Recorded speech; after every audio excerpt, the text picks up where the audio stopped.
Hello friends, मैं गौरव और क्या तुम्हें पता है साल 1884 के नवंबर के न्यूयॉर्क टाइम्स में ऐसा आर्टिकल छपा था जिसे देखकर कॉमन लोग तो छोड़ो वैज्ञानिक तक हक्के बक्के और चक्के रह गए। उसमें लिखा था कि एक well known Swiss astronomer aunt ने एक क्यूब शेप का ग्रह ढूंढ के निकाला है जो नेपट्यून और प्लूटो के बीच में राउंड मार रहा है। पर एस्ट्रोनॉमर्स ने यह भी कहा कि वहां पर कोई भी फॉरेस्ट या फिर पार्क्स या फिर गार्डन्स मौजूद नहीं है। मतलब सीधी भाषा में पेड़ पौधे मौजूद नहीं है। इसका मतलब ये भी होगा ना कि ऑक्सीजन भी वहां पे शायद नहीं होगा, और अगर ऑक्सीजन नहीं है तो किसी भी जीव का वहां पे पनप पाना तो नामुमकिन हो जाएगा। और इसीलिए ये डिस्कवरी 1884 में ही दब गई। उसके लगभग 100 साल बाद 1984 के नवंबर में एक एस्ट्रोनॉमर ने एक ऐसे ही मिस्टीरियस सा ग्रह ढूंढ के निकाला। और ये एस्ट्रोनॉमर काफी मिस्टीरियस सा था क्योंकि जो थियरी उसने पुट फोर्थ की थी वो काफी पेचीदा सा थी। उसके हिसाब से इस ग्रह में एलियंस रहते थे, और तो और उसने ये भी कहा था कि उस ग्रह में जितने भी पहाड़ है वो हमारे माउंट एवरेस्ट से एटलीस्ट 400 गुना ज्यादा विशाल है। और चलो हाइपोथेटिकली यहाँ तक भी ठीक था, लेकिन जब उसने वहां पे रहने वाले एलियंस के डायग्राम्स रियल में बना के दिखाए तब तो लोग बौखला गए। हालांकि ये एस्ट्रोनॉमर था कौन ये आज तक रिवील नहीं हुआ कि वो पर्दों के पीछे से ही ये सब कर रहा था। But for the sake of science हम इस पॉसिबिलिटी को भी ऐसे ही नजरअंदाज नहीं कर सकते हैं। क्या साइंटिफिकली आपके हिसाब से ये पॉसिबल है कि क्यूब शेप का प्लैनेट हो और उसमें कुछ इस तरह की एलियन लाइफ मौजूद हो? क्या विज्ञान के सिद्धांत जैसे लॉज ऑफ फिजिक्स या लॉज ऑफ ग्रेविटी ये चीज को पॉसिबल बना भी सकते हैं? वेल फ्रेंड्स, इसका जवाब जानने के बाद आपको बहुत ही मजा आने वाला है और इस सफर में आप बहुत कुछ नया सीखने भी वाले हो। सो बिल्कुल बने रहना इस वीडियो के अंत तक, और चलिए निकल चलते हैं हमारे सारे सवालों के जवाब ढूंढने। सो फ्रेंड्स, चलो ये देखते हैं कि हमारे ब्रह्मांड में अगर कोई क्यूबिकल प्लैनेट सच में मौजूद है, या फिर इवन फॉर दैट मैटर अगर हमारी पृथ्वी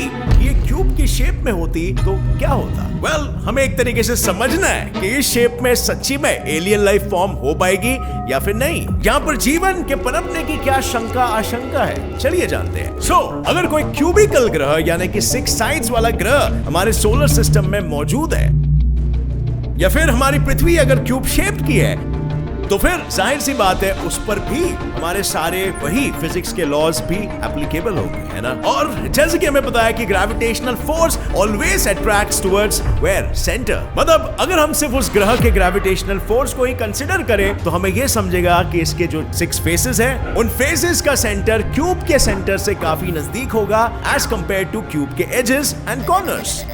और इसीलिए एक फेस के सेंटर में ग्रेविटेशनल फोर्स ज्यादा होगा, और जैसे जैसे हम एजेस की तरफ बढ़ेंगे ग्रेविटेशनल पुल धीरे धीरे कम होते जाएगा। मतलब आसान भाषा में समझ रहे हो, तुम्हारा वेट हर एक फेस के सेंटर में ज्यादा होगा और एजेस पर कम होते चला जाएगा। अच्छा, समझ में नहीं आया तो वापस से एक बार समझाता हूँ। देखो, वेट का फॉर्मूला है weight is equal to mg, जहां हमें ये क्लियरली नजर आ रहा है कि weight is directly proportional to gravity.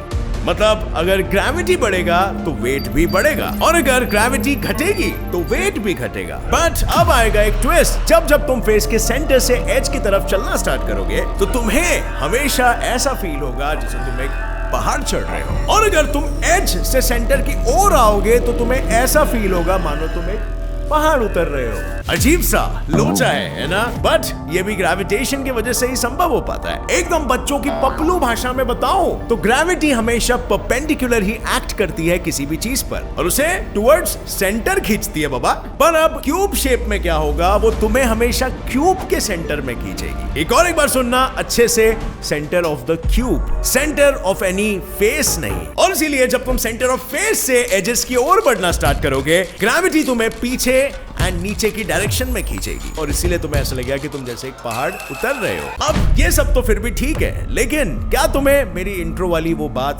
याद है? शायद एक साइंटिस्ट ने कहा था कि उस ग्रह में माउंट एवरेस्ट से 400 गुना ज्यादा विशाल पहाड़ है। पर क्या इतने विशाल पहाड़ होना एक ऐसे स्ट्रक्चर में संभव है? I mean just think about it. अगर इतने विशाल पहाड़ एक ग्रह में है तो हमें तो हमेशा ऐसा ही लगेगा कि हम एक विशाल पहाड़ों के एक कटोरे जैसे एरिया में रह रहे हैं। अगर नहीं समझ रहा ना कैसे, तो मैं समझाता हूँ। जैसे कि हमने पहले भी बात किया था कि हर कोई एक फेस के सेंटर में ग्रेविटी मैक्स होगी, और इसी वजह से भी जितने भी ओशंस हमारे प्लैनेट पे मौजूद होंगे उनका पानी हर एक फेस के सेंटर में अट्रैक्ट हो जाएगा due to gravity of course. और मतलब अगर स्पेस से हमारी पृथ्वी को देखा जाए तो बॉस ये कुछ ऐसे दिखेगी, जो क्यूबिक है ऑब्वियसली, और हर एक फेस के सेंटर में ब्लू बड़े बड़े स्पॉट्स है, बिल्कुल same as a dice, right, जिसके फेस पे एक वाला डॉट छपा है। बट अब एक प्रॉब्लम है, अगर सारा पानी सेंटर में ही अट्रैक्ट हो जाए तो इसका मतलब ये होगा कि जो फ्रेश वाटर हम पीते हैं वो ओशन के खारे पानी के साथ मिक्स हो जाएगा, है ना। और इसीलिए सेंटर के अलावा लाइक लिटरली कहीं पर भी नहीं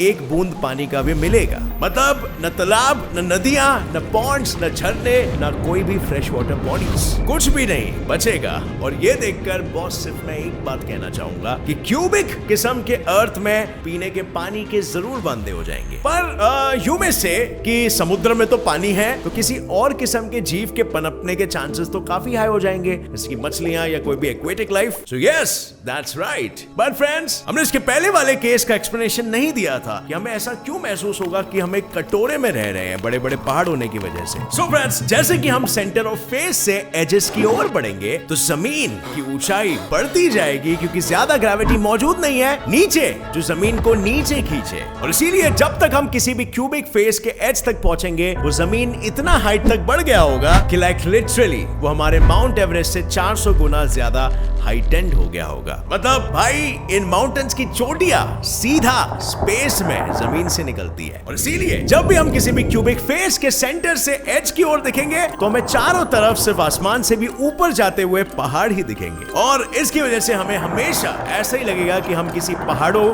के एक बड़े से कटोरे में आ गए। सो अब चलो, ये तो बात हो गई पानी और माउंटेन्स की इन अ क्यूब शेप्ड प्लैनेट। पर क्या तुम मेरे ये बात पे भी यकीन करोगे कि हमारे क्यूबिकल पृथ्वी पे मैक्सिमम पार्ट ऐसा होगा जहां हम बिना स्पेस सूट के नहीं जा पाएंगे? बिल्कुल, I am not even kidding. अपने ही पृथ्वी पर घूमने के लिए आपको स्पेस सूट लगेगा। नहीं समझा? चलो सिंपल करके समझाता हूं।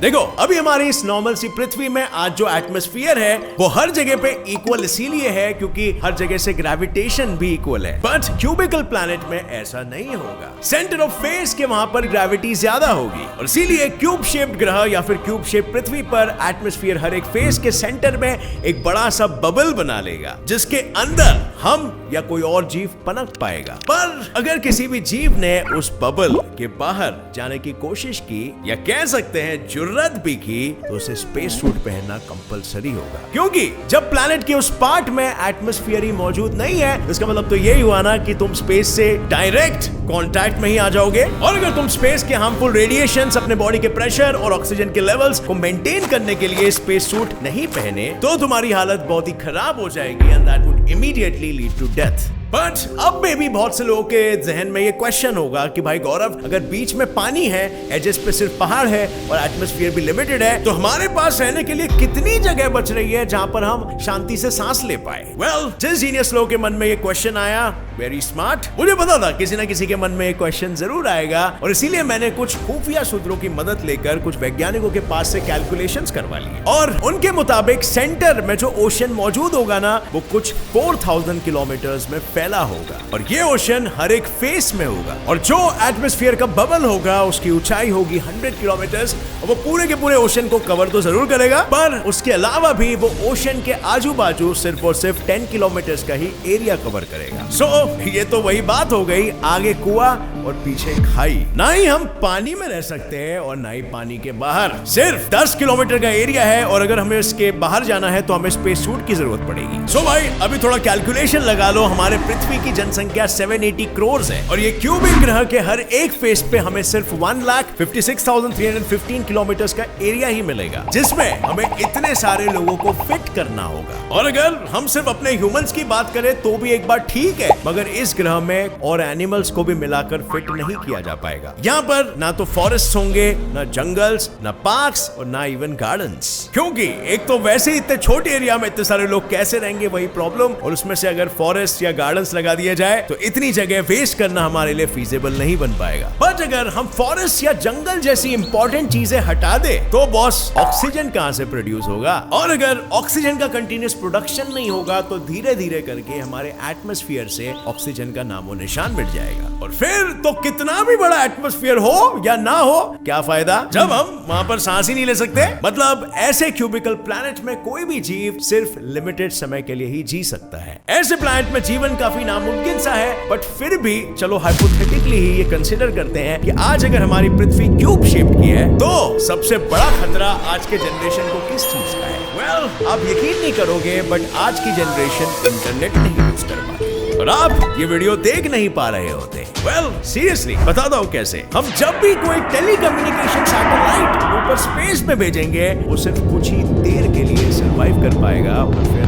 नष्ट हो जाएगा। और ये कैसे होगा अगर आपको नहीं पता तो मैं समझाता हूँ आसान भाषा में। जैसे कि हमें पता है हमारी पृथ्वी रोटेट कर रही है और इसी वजह से वो जो लंबे लंबे पहाड़ थे जो मैंने कहा था स्पेस तक लंबे होंगे, वो कभी भी हमारे सैटेलाइट से टकरा जाएंगे और नतीजन हमारे सैटेलाइट को चकनाचूर कर देंगे। अब कोई आप में से बोलेगा कि हम सैटेलाइट को उन पहाड़ के हाइट से ऊपर सेट कर सकते हैं ना? Well friends, think again. वो पहाड़ की ऊंचाई माउंट एवरेस्ट से 400 गुना ज्यादा है। अगर हम कोई सैटेलाइट को इतना ऊपर भेजेंगे स्पेस में तो हमारा खुद का ही उस सैटेलाइट पर कंट्रोल हट जाएगा, क्योंकि वो अर्थ या उस प्लैनेट के ग्रेविटेशनल फील्ड से ही बाहर हो जाएगा।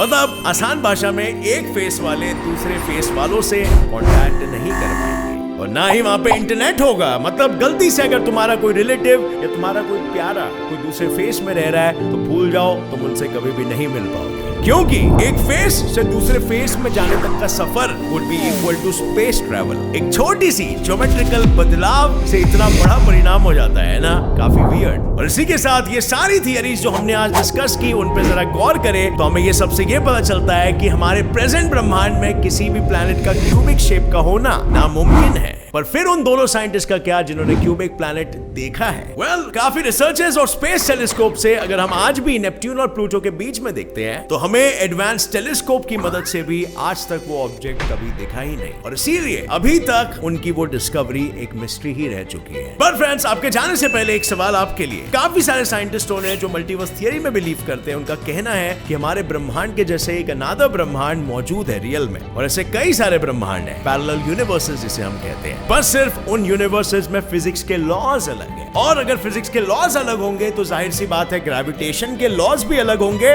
तो क्या तुम्हें लगता है कि किसी और पैरेलल यूनिवर्स में हमारे पृथ्वी या ऐसे कोई और ग्रह के क्यूब शेप के होने की संभावना है या फिर नहीं? आपकी क्या राय है नीचे कमेंट करके शेयर करना हमारे साथ, मैं जानना चाहूंगा। काफी इंटरेस्टिंग क्वेश्चन है ना। एंड फ्रेंड्स, अगर आपको पसंद आया तो एक लाइक जरूर ठोकना।